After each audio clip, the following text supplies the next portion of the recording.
Hi everyone. Now we'll understand what happens when different planet goes into different houses. So begin with, we'll start with Saturn. Now, what will happen if Saturn goes in the first house? Before that, we'd like to explain the different aspects of the planet Saturn. So Saturn has three aspects: third, seventh, and 10. That means whenever you are counting the aspects of any planet, it has to be counted from the house in which the planet is sitting. For example, what will be the third aspect of Saturn? How do you calculate that? House and Saturn sitting in house number one. So 1, 2, 3. So Saturn's third aspect is the house number 3. House number 7 will be 1, 2, 3, 4, 5, 6, 7, which is your house of relationship. What is the house number 10 that the planet Saturn will aspect? 1, 2, 3, 4, 5, 6, 7, 8, 9, 10. So the thumb rule here is whenever you are calculating the aspect of a particular planet, it has to be calculated from the planet and the house in which the planet is sitting, not from the next house, from the house in which the planet is sitting.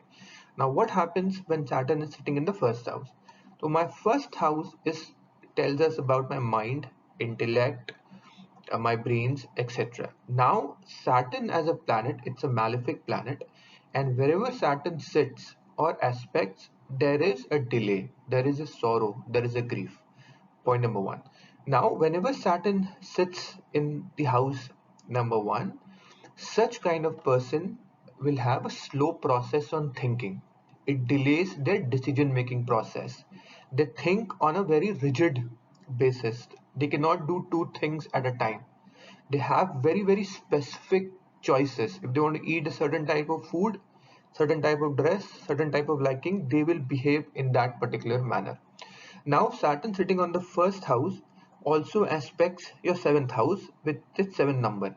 Now a person who has Saturn on the first house can also expect a delay in his or her marriage because Saturn is expecting the house number 7, right? Saturn sitting on the first house also is a very great combination of moving abroad or staying in foreign land. And why like that?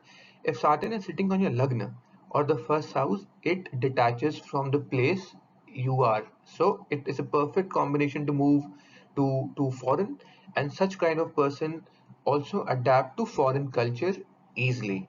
Thank you. Stay tuned.